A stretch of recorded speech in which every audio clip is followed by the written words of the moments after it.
For so long, Kathleen Wynne's Liberals have been hitting us from every direction. Doug, you know, I think that the threat that you pose in terms of the cuts to the province it's really significant. Andrea Horwath's NDP would be a disaster for Ontario. Why don't you have the guts to tell people what your cuts are going to look like? What is in store for the people of Ontario? There's the Doug Ford you think you know, and then there's the real Doug Ford. You have more scandals and political corruption than any government in history. Well, that's just a taste of the election campaign so far. And to talk more about it and the special mudslinging that's been going on to date, here's pollster John Wright. Politics is usually a nasty sport when it comes to elections, no question about it, but what's happened this time is something we've never seen, and that is data mining on social media, people's individual Facebook posts and things like that.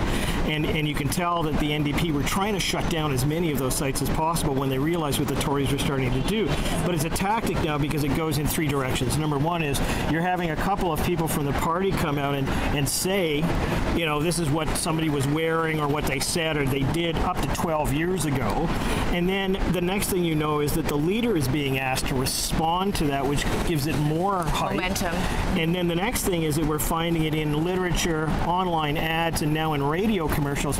And those small pieces are being made out to define the party. So it's something that's new, but it means that if you're a political candidate and you've done something and kept it online from university, you better be careful. You better be careful.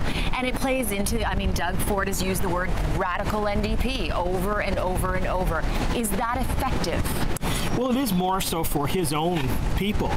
And we've got some tight fights, one of them being in the 905, certainly, and we've got southwestern Ontario where, in fact, they're going at it hammer and tong, using very, you know, presumptuous words like that are not going to bring the middle in. But what's happening now is very interesting. You get an ad campaign in Toronto where the Tories really haven't got anybody downtown, and you start to say, well, why are they attacking the NDP? And what it's doing is it's taking soft Liberals and moving them back to the Liberal Party so that split the vote. The NDP vote comes down across the board, and they are able to go up the middle. So there's a lot of tactics behind what's going on.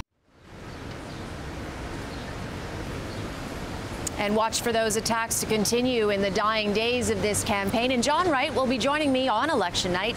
He will be one of my panel members.